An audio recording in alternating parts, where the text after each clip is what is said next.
오늘 함께 봉독한 시편 42편 1절에서 5절의 말씀으로 그래도 주님만 생각합니다. 이 제목으로 말씀을 나누고자 합니다. 우리는 세상을 살아가면서 모두 순탄하기를 원합니다. 병원에 가서 아프신 분들을 보면서 나도 아파야지 이런 생각 가지고 가시는 분은 없겠지요. 나는 아프지 말아야지. 아픈 것은 힘드니까. 나는 병들지 말아야지. 다 이런 생각을 갖습니다. 그러나 현실은 그렇지 않지요. 아프게 되고 또 건강을 잃게 되고 환난이 찾아오게 되고 고달픈 그 시간들이 찾아오게 됩니다. 여러분 2020년도에 우리나라의 코로나라는 1월 달에 코로나라는 이야기를 듣고 에이 금방 끝나겠지. 이렇게 2년 6개월 동안 이런 시간이 가리라고 그때 아무도 예측하지 못했습니다.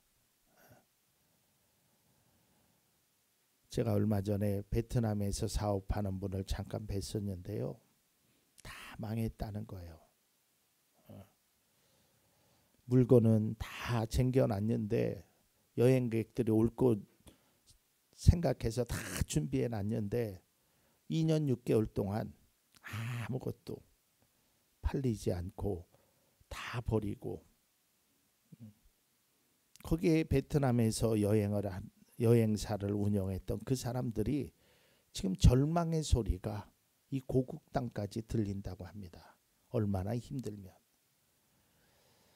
이처럼 사업을 하다가 실패를 하지요.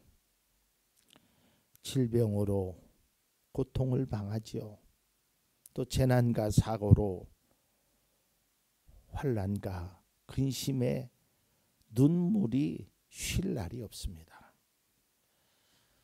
뿐만 아니라 그런 문제 아니고도 아주 소소한 문제에서부터 이런저런 문제 다 어려운 문제죠. 제가 예전에 그 기도원을 가서 이제 기도를 하면서 말씀을 듣는데 그 강사 목사님이 그런 말씀을 하셔요. 여러분들이 이곳에 왜 왔는지 안다는 거예요. 내가 무당이라서 아는 게 아니라 뻔하다라는 거예요. 맞아요. 인간이 가지고 있는 문제는 그저 뻔해요. 그 중에 핵심이 돈 문제 아니겠어요? 돈 문제. 그 다음에 건강 문제. 그리고 사람과의 관계 문제. 이거에서 조금씩 벗어나는 것 뿐이지요. 그동안 참 많이 힘들었습니다. 교회적으로도 힘들었고 성도님들의 삶은 더 힘드셨지요. 오늘 본문을 보면 이 고난 중에 시편 기자가 이야기하는 건데요. 그 얼마나 힘드냐면 이 세번역 성경에 보면 목마른 사슴이 물을 찾아갔는데 물이 없는 거예요. 헐떡이는 거예요. 우리도 마찬가지 아니겠어요? 내 앞에 문제가 있는데 어려움이 있는데 그걸 해결하려고 여기저기 찾아갔는데 되는 게 없는 거예요. 얼마나 고통스러웠나. 그리고 심지어는 이 코로나 때 사람들이 교회를 얼마나 조롱했는지 몰라요. 교회가 마치 코로나를 퍼뜨린 것처럼 교회 다니는 것이 마치 죄인 취급받는 그런 시대까지 되었단 말이죠. 예상치 못했던 시간, 그 2년 6개월이라는 시간 속에서 또 우리의 삶 속에서 낙심되고 실망할 때가 많이 있었습니다. 때로는 자신감도 잃었죠. 아무것도 할 수 없다라는 무기력감도 가지게 되었죠. 그냥 차라리 하나님 나 잘 때 나 데려가 주세요. 이런 기도가 저절로 나왔잖아요. 네? 얼마나 힘들면 얼마나 고통스러우면 하나님 나 좀 데려가 주세요. 네. 나 그냥 이 세상 더 이상 살고 싶은 생각이 정말 요만큼도 없어요. 이게 우리의 마음이었단 말이죠. 때로는 입술로는 찬양을 드리는데 마음은 즐겁지 않은 거예요. 기쁘고 기쁘도다 나 주께 왔사오니 복 주옵소서라고 입술로는 기쁘고 기쁘도다라고 찬송을 드리지만 마음은 하나도 기쁘지 않았어요. 기도하려고 머리를 숙이고 손을 모으고 눈을 감았지만 기도가 안 돼요. 당장 앞에 펼쳐진 그 문제, 어려움 이걸 보면 숨이 콕콕 막혀요. 말씀을 듣지만 온갖 잡념이 머릿속에 생각이 나서 말씀이 들어오질 않아요. 이것이 우리의 현실이란 말이에요. 저도 그래요. 저도 설교를 때로는 준비하면서 또 어느 목사님의 말씀을 들으면서 듣기는 듣는데 그 말씀이 들어오질 않는 거예요. 낙심과 좌절 뿐만 아니라 그런 일들 때문에 불안한 거예요. 마음에 초조함이 있는 거예요. 여러분, 우리가 특별히 병원 가서 어떤 건강검진을 받는다든지 또 이번에 우리 강원모 집사님 이제 용종을 제거하고 이제 그 용종의 크기가 좀 크다 보니까 큰 병원에서 제거하고 그 결과가 나오기까지 참 불안하죠. 만일에 나쁘다 그러면 어떡할까? 근데 다행히 우리 성도님들이 기도해 주시고 하나님의 은혜로 아무런 문제가 없다고.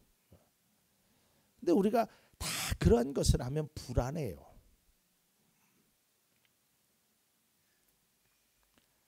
그래서 시편 오늘 본문의 말씀에 시편 기자도 굉장히 불안한 상태에서 이 시를 써내려가고 있습니다. 시편 42편 5절에서 또 11절에서도 내가 어찌하여 그렇게 낙심하며 어찌하여 그렇게 괴로워하느냐. 제가 앞서 찬양 부를 때도 말씀드렸잖아요. 내 마음이 아플 적에 위로가 필요한데 위로해 줄 사람이 없는 거예요. 낙심되는 거예요. 한숨만 저절로 나오는 거예요. 뭐 눈물은 내가 흘리고 싶은 것이 아니라 그냥 쏟아지는 거예요.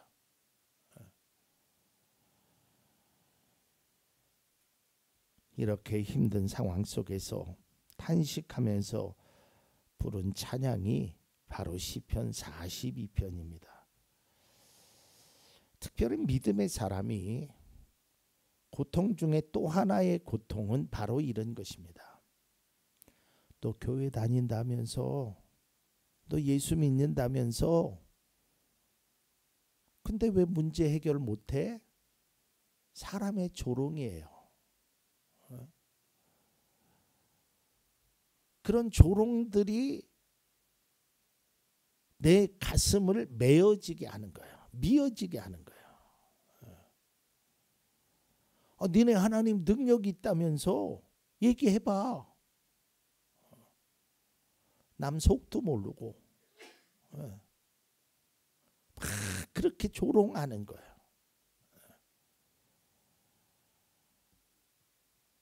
눈물로 음식을 삼았도다 그랬어요. 그 흐르는 눈물, 고통, 얼마나 힘든 시간들이었습니까?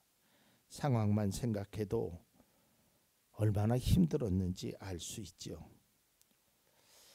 앞서도 얘기했지만 이러한 상황 속에서 시편 42편의 저자의 마음속에 드는 생각은 낭만과 절망뿐입니다. 뭐 희망의 끈이 보이질 않아요. 제가 앞서도 얘기했지만 베트남 다낭에서 그 사업을 하는 그분이 하는 말이 뭐 희망의 끈이 보이지 않는다는 거예요. 심지어는요, 자기가 1년 6개월 만에 베트남을 갔더니 자기 했던 그 가게의 에어컨도 다 베트남 사람들이 다 뜯어가 버렸대요. 완전 자신의 점포가 초토화가 됐다라는 거예요. 그걸 보면서 망연자실하는 거예요. 그러면서 그분이 어떻게 살아야 될지 너무 막막하다라는 거예요. 모든 것을 포기해야 할 것 같고 희망이라고는 찾아볼 수도 없고 그렇다고 주위를 돌아봐서 도와달라고 하니 도와줄 사람도 없다는 거예요. 그분은 그런 얘기예요. 그래도 한국 사람들은 손실보상금이라고 해서 국가에서 보상을 해줬지만 자기들은 단 1원도 보상을 못 받았대요. 물론 그분이 그렇게 얘기해요. 내가 한국에다가 세금을 낸 적이 없기 때문에 외국에서 했기 때문에 못 받는 건 당연하다라고 생각하지만 그래도 속상하다라는 거예요. 주위에 도와줄 사람이 없어요. 그런 상황 속에서 이 시인은 몸부림을 치는 거예요. 절규의 소리가 들리는 거예요. 그에게 남아있는 것이 있다면 그것은 절망의 깊은 그림자고 죽음의 유혹이 그를 찾아오게 됩니다. 그럴 때 되면 사람들이 하는 말이 있죠. 내가 살아서 뭐해. 그냥 죽는 게 나아. 이렇게 살면 뭐해. 아무리 울부짖어도 도와줄 사람이 없는 거예요. 그래서 이 사람은 절규의 소리를 하나님 앞에 기도로 드리는 거예요. 하나님, 어찌하여서 내가 이렇게 고통에 빠지는 것을, 지금 있는 것을 돌봐주시지 않습니까? 라는 거예요. 시인은 하나님께 이렇게 부르짖습니다. 시편 42편 9절입니다. 나의 반석이신 하나님께 호소한다. 어찌하여 하나님께서는 나를 잊으셨습니까? 어찌하여 이 몸이 원수에서 짓눌려 슬픈 나날을 보내야만 합니까? 어찌하여. 그러니까 막 하나님 앞에 몸부림의 절규의 소리를 하는 거예요. 눈물이 앞을 가리고 더 이상 내려갈 공간도 없습니다. 더 이상 피할 데도 없습니다. 처참하게 하나님께 부르짖어도 하나님은 대답조차 하지 않습니다. 남은 것은 절망뿐입니다. 찬송할 아무런 이유도 찾을 수 없었습니다. 시편 말씀을 보면 이런 절규하는 시인의 모습을 표현한 곳이 몇 군데 있는데 43장 2절을 좀 보겠습니다. 43장. 나의 요새이신 나의 하나님, 어찌하여 나를 버리셨습니까? 어찌하여 나는 원수에게 짓눌려 슬픔에 잠겨 있어야 합니까? 또 88편 14절에도 주님, 어찌하여 주님은 나를 버리시고 주님의 얼굴을 감추십니까? 또한 욥이 고난당할 때 이런 고백을 합니다. 욥기서 13장 24절. 어찌하여 주님께서 나를 피하십니까? 어찌하여 주님께서 나를 원수로 여기십니까?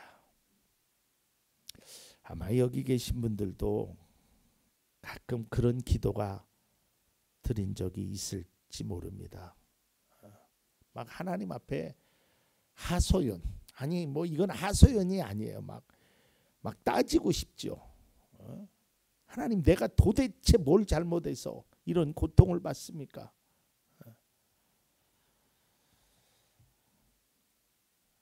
제가 예전에 청년 사역을 할 때요, 어느 청년이 간증하는 걸 들었습니다. 근데 이 청년이 마치 이런 기도를 하나님 앞에 드린 거예요. 자기는 하나님 앞에 삿대질했대요. 하나님이 살아계시면 나를 이렇게까지 할 수 있겠습니까? 막 절규의 소리를 산에 올라가고 하나님 앞에 삿대질하면서 막 속에서 우라통이 터져서 그런 기도를 했다라는 거예요. 나중에는 그 자매가 이제 자신의 변화되는 과정을 이야기했죠. 어쨌든 힘든 상황이 되면 울부짖는 절규의 소리가 그대로 나지요. 제가 예전에 여기에 아는 분도 계시겠지만 부모가 가장 힘든 게 자녀를 먼저 보내는 거잖아요. 근데 그 집사님이 그 아이가 그때 30도 안 됐을 거예요. 20 몇 살에 멀쩡한 아이가 혼자서 걸어서 병원에 들어갔는데 싸늘한 시신으로 죽음을 맞이합니다. 그래서 그 집사님이 막 울면서 제 손을 붙잡으면서 하나님이 살아계시다면 어떻게 나한테 이런 일을 행할 수 있느냐고 막 절규의 소리를 하는데 제가 어떻게 위로드릴 말씀이 하나도 없었어요. 얼마나 힘들면 얼마나 고통스럽겠어요. 그 젊은 아이가 이유도 몰라요. 나는 어떻게 해요? 나는 어떻게 살아요? 라고 하는데 그 무슨 얘기를 해줄 수가 없어요. 오늘 본문의 말씀 속에서 사슴이 시냇물을 갔는데 물이 하나도 없는 거예요. 시냇물이 말라 목은 타는데 마실 물이 하나도 없는 거야. 헐떡였어요. 그리고 5절에 보면 내 가슴이 미어지는구나라고 표현되어 있습니다. 이런 상황에서 참 힘들지요. 우리가 만약에 이런 상황에 있다면 어떡하겠습니까? 그러한 상황 속에서 시인은 지금 당장 하나님의 음성이 들리지 않고 응답이 없지만 바로 그때에 그는 이러한 결정을 합니다. 그것이 바로 42장 6절입니다. 내 영혼이 너무 낙심하였지만 요단 땅과 헤르몬과 미살 산에서 주님만을 그대로 그래도 생각할 뿐입니다. 그래서 제가 제목을 그래도 주님만을 생각합니다요. 시인은 지금 자신의 내면에게, 자신의 영혼에게 자신을 향하여 말을 하는 겁니다.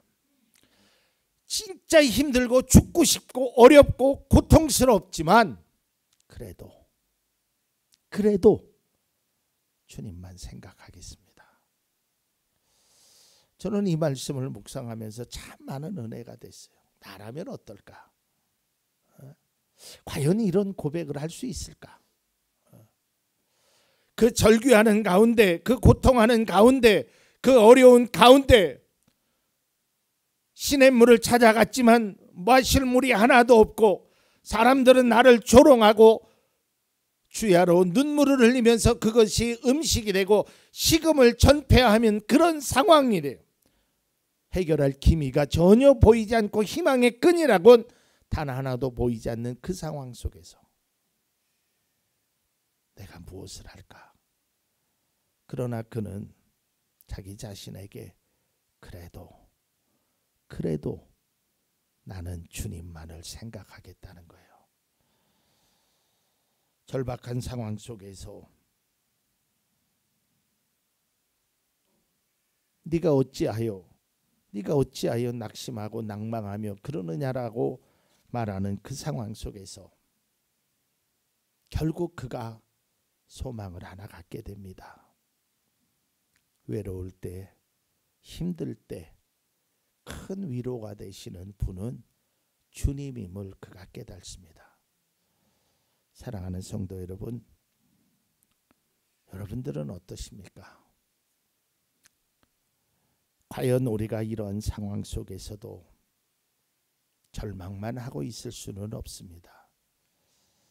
낙심만 하며 눈물만 흘릴 수는 없습니다. 왜 절망스럽지 않겠어요? 저도 참 아픔이라는 걸 많이 겪었습니다.